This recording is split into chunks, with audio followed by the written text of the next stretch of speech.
I get to a low point where I think, why do I even bother?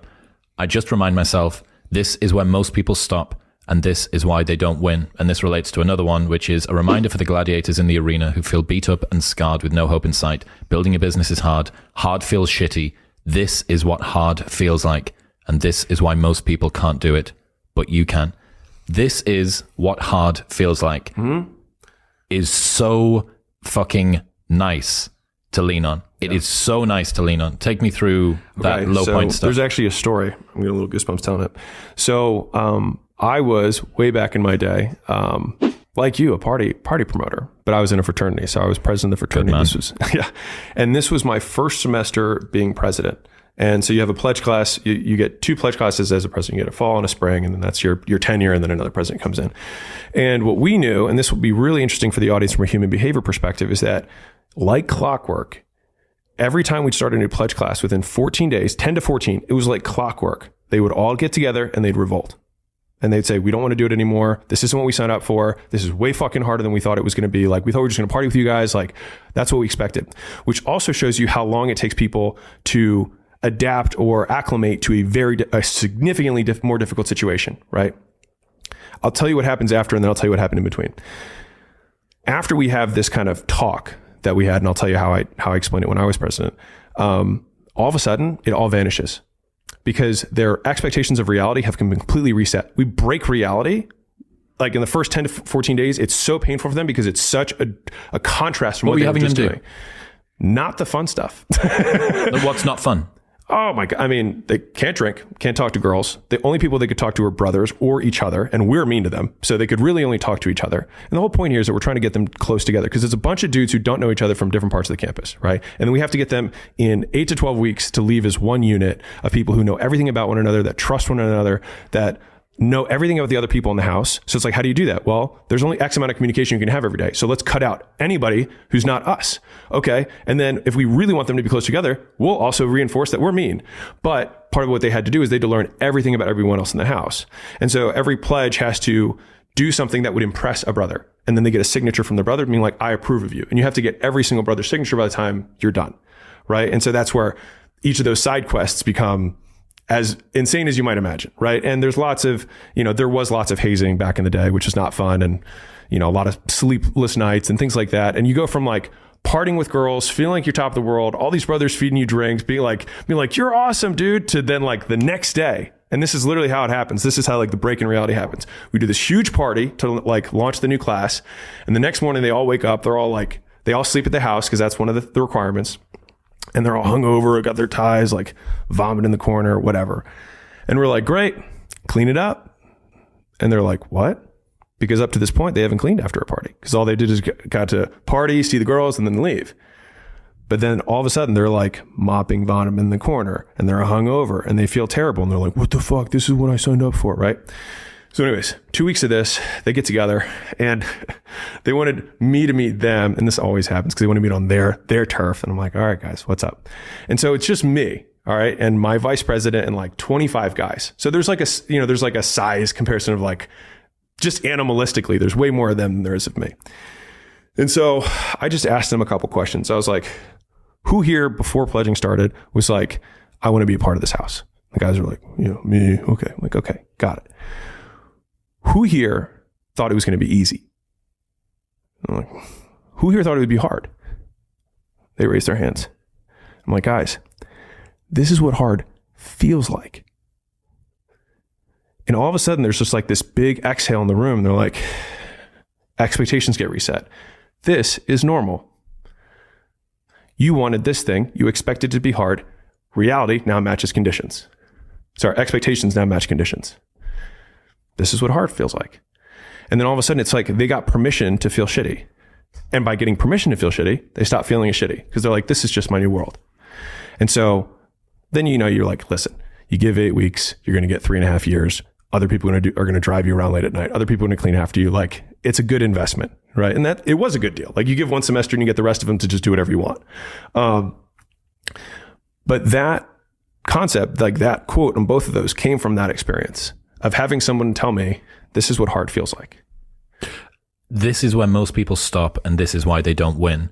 Is also another beautiful bit of motivation. And given that I spent a little bit of time with Goggins and Cam Haynes, two guys, I was telling you about this before, you said it must be nice as we walked in.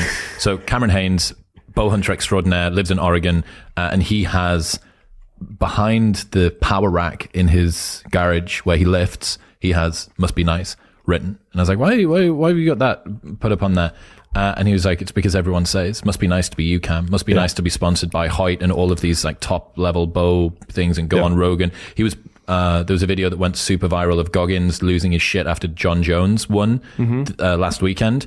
And the guy that he's hugging is Cam. So it's like, it must be nice for you to be backstage at UFC. It must be nice for this. And I've seen what that guy does. And that guy picks up a rock that weighs about 80 pounds. And it's got the word poser written on the front of it because people call him a poser. And he carries it up a hill that is maybe like 1,000 foot of elevation, 1.5 miles high, with no fanfare at the end, no finish line, doesn't post it on social media unless the team's there filming it with someone else, and then carries it back down, puts it in the boot of his Raptor, drives away. And he just does that because he needs to remind himself that he's doing the stuff that is hard. And this is where most people stop, and this is why they don't win, combined with this is what hard feels like, justifies things being hard. Now, I do worry, and I find this in myself sometimes as well, that you can be so good at dealing with suffering that you can actually push yourself a little bit too far. And you go, I'm starting to bear more burden than I can basically take on. And the art of not burning out is something that I think a lot of people, if this resonates with you, the art of not burning out is something that you really, really need to be able to feel. And like realizing what happens when you just start to glance off the bottom side of it and go, okay, like I'm just going to ease off the gas a little. I need to take this afternoon to go sauna and get some sunshine and chill out and get some food, and then I can put my foot back on maybe a little bit tomorrow and we'll temper it. But it justifies the fact that I use this stat all the time. 90% of podcasts don't make it past episode 3. And of the 90%, the 10% that do, 90% don't make it past episode 20. So by making 21 podcasts, you're in the top percentile of all podcasters ever in history. That's what hard feels like. And that's not even hard. It's just consistent. Fuck me. It's less than half a year. Yeah. Insane. I hear stats like that and I just think, man, it is so easy to win. Like that. I mean, like when I hear that, that's exactly what I think. I'm just like, man, for everyone who's like struggling to win, it's like most of the pain that people experience is purely in their own minds. And so to your point, I think there's an interesting one between like burnout versus hard. And so like for me, burnout is when I would define it as my output per unit of time decreases. So I can see that that's measurable, right? Now, like I can say like number of pages that I edit or the quality of the content that I create, like my output per time, like the team knows when I'm like 6 hours, 7 hours into recording something, they're like, I literally start like slumping. You're like physically, I just start like slumping and I like my cadence isn't as like, I'm just not as sharp, right? There's that versus emotional burnout, which I think people mislabel as burnout when really it's just like they don't know how to reframe reality. And so what it really is they got a comment on a post that bugged them. And like, again, it's like pulling it from the shadows. It's like, no, this stuff doesn't work. It's like, hold on. What's the one voice that actually is coming through? What is the real thing? Well, there was this comment. Okay, great. It's embarrassing to even have to say that. But when you say it, then you admit it and all of a sudden you put it in the light and the shame kind of starts to evaporate, because then you can name it and be like, is this comment bigger than my future? Is this comment bigger than me? And one of the things that that has helped me was saying like, what's true about this? Are you familiar with Byron Katie? Do you know her?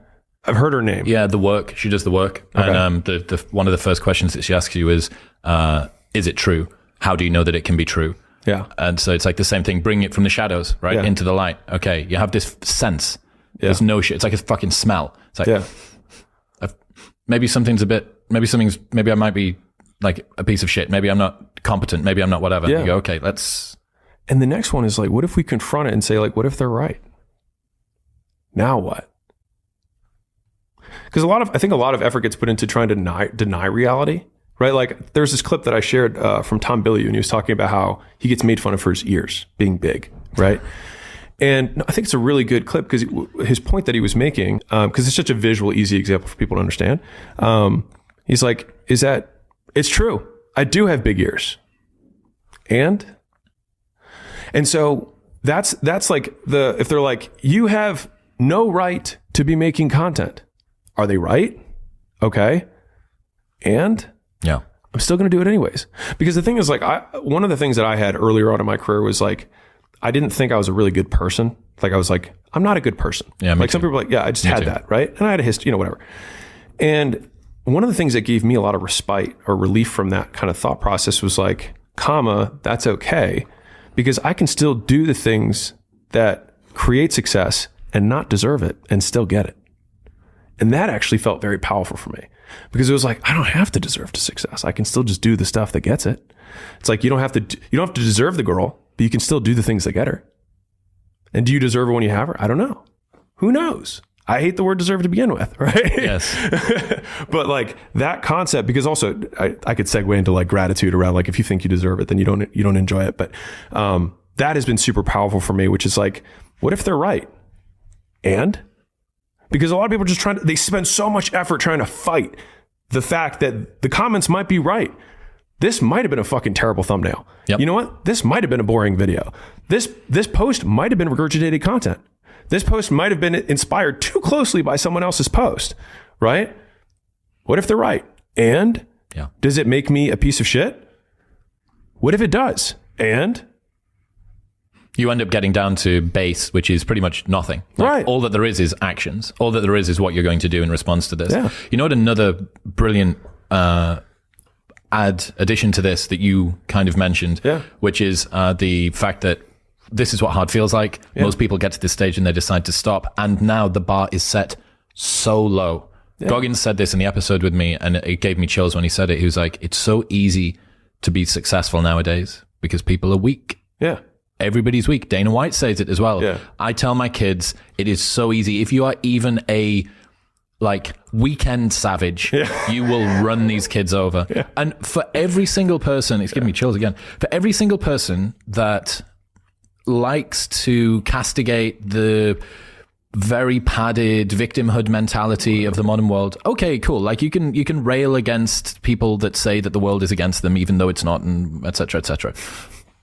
How does that inform the way that you should operate in the world? Right. Well, okay. What you're saying is everybody else is fallible, weak, fragile in some way or another. Yeah. How does that inform the way that you act? The way that you should act is, holy shit, if I have even a modicum of resilience, this makes the market environment for me so much easier. Whether I want to get the girl, buy the house, become successful in whatever domain I choose to, the bar is set so low. Yeah. This, if we're going tweets, this segues into one of my favorite ones, which is, you stay in poverty until you learn the first lesson of poverty, which is 2 words, my fault. And so when I was younger, I was really angry at my parents, like many people are, right? Justified or not, doesn't really matter. I was very angry and I blamed them for the woes of my life. And I realized when I was 19 that these people that I hated, I was giving all the power over the fact that I wasn't the person I wanted to be. And I was like, well, it's their fault. And the idea that I had actually given these people that I hated power over my success was ultimately something that made me feel sick to my stomach and was what allowed me to point the finger of blame inwards and say my fault, and then at least take ownership over the fact that sure, maybe your dad didn't hug you enough, or maybe your mom wasn't present, or whatever it is, right? It's like, and like, I said this the other day, and it'll probably piss off a lot of your audience, so, we can put our soft earphones on. If you suffered from racial inequality, if you suffered from gender inequality, if you suffered from being born in Bangladesh, if you were sexually abused your entire life, you would be completely justified in the fact that you are not achieving the things that other people who didn't have those disadvantages have achieved. And I say this as a white guy who was born in America to a doctor father. I understand that. But at the same degree, you have the opportunity that Chris nor I have, which is that you can be an inspiration to people who went through the same thing and succeeded, despite those circumstances. Because I can promise that there is somebody who has had it worse and has done it better. And I think that that one single point of proof, and like there's a global point of proof that you can look for sure, but like you can be that very local point of proof in your community or sub community. And I think as soon as we shed that, that's like I'm a big fan of power follows the blame finger. So like wherever you point the blame finger is where the power follows. And so it's like if you point it at the government has the power. If you point it at your spouse and say like it's their fault that I'm not in shape, it's their fault, they never let me do anything, it's like, well, you're giving them all the power. And so it's like until you're like it's my fault, it also becomes my responsibility. What is? What if it's not your fault? It doesn't matter. And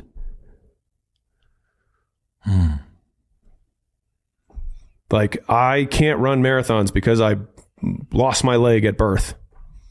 And either you can just never try, or you put the metal thing on and you do it anyways. Look at your bank account. Now look at mine. Now look at your bank account. Now back to mine. Sadly, it doesn't look like mine, but it could if you joined Skool. Come with me. Where are you? You're at a party, but not just any party, your party, and you get to decide who's invited. You can come in, my dear. You cannot. Give me your money. And because it's your party, it can be free or it can be paid. It's up to you. And you're talking about whatever you want to talk about because it's your party. Learning and having fun. But don't believe me. Look at these numbers. This is the real leaderboard from last month. And sure, I could talk about Bill, who's making $62,000 a month, helping people bookkeep better. Or Jamie, helping women invest, making $41,000 a month. But what about the average school community? Well, the average paid community makes $1,360 per month. How about them apples? What's that? The ticket to the thing that you've always wanted to go to. My headquarters here in Vegas. Become one of the top 10 communities and you can fly out. Look over there. The ticket is now a torch. No, it's an engagement ring to the business of your dreams so that you can marry it forever. Because 1 out of 2 businesses on Skool create money online. Anything is possible on Skool. Click the link to start for free.